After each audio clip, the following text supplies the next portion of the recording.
Hey, I want to talk about something I have no idea.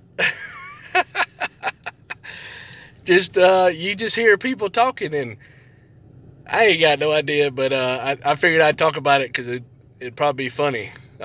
Maybe my perspective, you know, especially when I get famous. But dating. See, I met my wife in February of 1996, and we was together about a year till we got married in March 22nd of 1997. So, it's cool.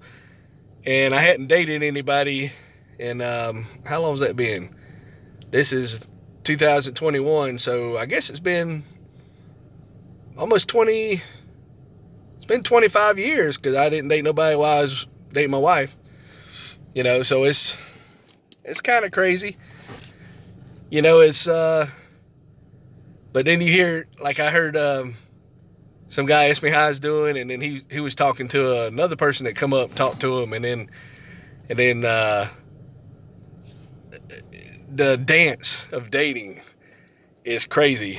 Like the way I dated, or the way I remember people had success was, you go through your friends. If you got good friends, not friends that are gonna bring you down, but if you have friends. Now I didn't have a lot of friends. I had a few, but I moved and I was always working and busy. So friends take any relationship, whether it's dating, friends, takes time and commitment.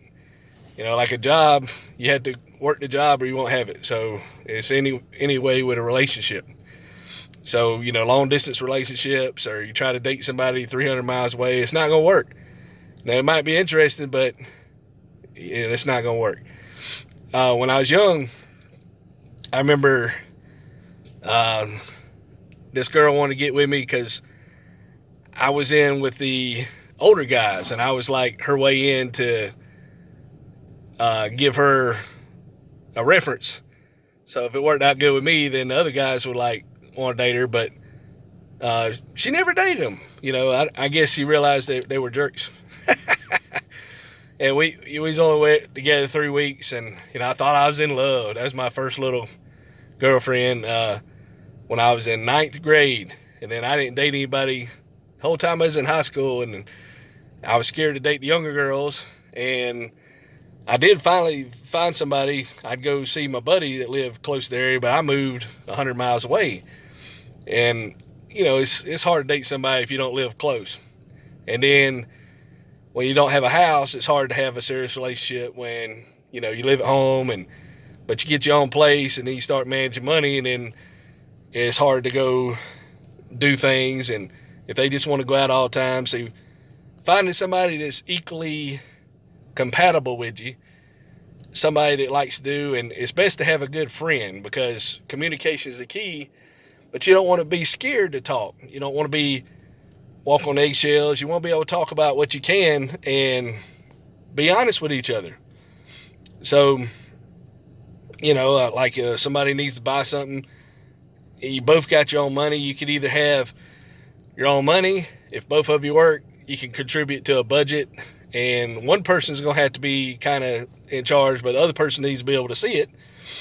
Y'all both can, you can do that, because money's probably the most problem people have in relationships once they're together. And then the kids have different personalities, so they're like having other people that's influencing you.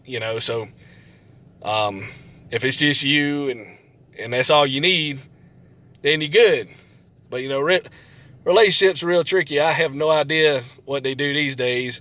I remember they used to have one of those numbers you called in the newspaper, and you'd call the newspaper and you could meet people, and but I think a lot of them people were in a relationship and they were meeting people on the side. But then they had all these social media. So uh, I think it's best to meet somebody in person, or somebody that you kind of have, you're in the same circles. Like somebody likes to play golf, somebody likes to do something. And guys, what I've seen, we always bond with people, our friends, or we do things. But When I was dating my wife and early in our marriage, I'd like to do things, go to concerts and all, but she didn't really care for that. But she didn't tell me, and I said, well, I don't want to do anything, I'd like waste my time. If me and you ain't gonna both have a good time, I don't want to do it if it's gonna waste our time. And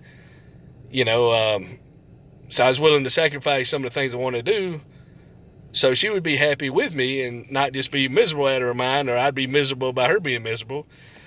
So you got to think about that too. But you get older, you get married, and you still love each other, but then you just need some time to kind of have like a little hobby or just chill out time, to just in peace of mind. Nothing wrong with that, but I love my wife so much. She has a lot of health problems, and she's got some things coming up, but we're making it, getting along. And a lot of old, young, when I do talk to some guys, they say, hey man, you chasing all them, that was like the popular guy thing to say. And I'm like, no, I don't really have no idea what you're talking about, because it's been so long since I dated anybody, because I'm happily married. I've been married, been with the same person since February of 1996.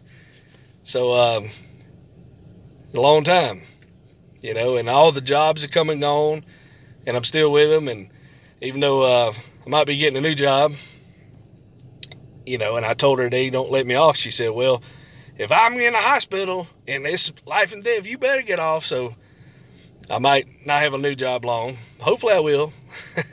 But, the wife's been here thick and thin, and when I hadn't had a job, she's been with me. So, I believe she's a godsend. I prayed. I said, hey, I need somebody, because, I had somebody I used to see on the weekends, and they would do their thing, come over, and then I'd take them home. But, it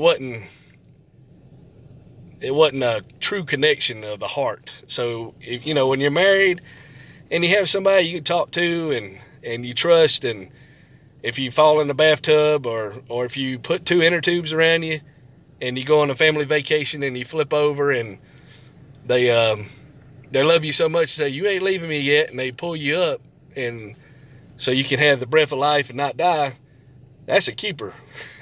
Because, I wouldn't be here. My wife saved my life, and I was doing something stupid. I put two inner tubes around me, and when I flipped over, the inner tubes kept me from coming up, so I couldn't get my head above water to take a breath. And I went, and I was like, uh-oh, don't breathe no more water in.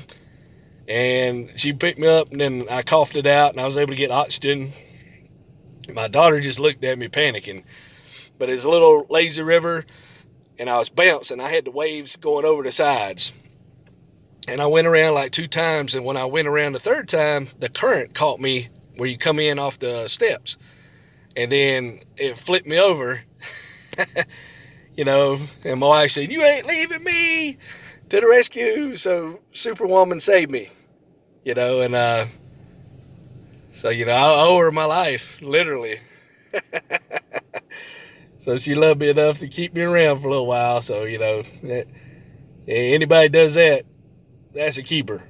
Because, a lot of people, shoot, don't want to do that, and but she's my beautiful little wife, and good luck on you guys finding somebody to make y'all happy. And the relationship is tough.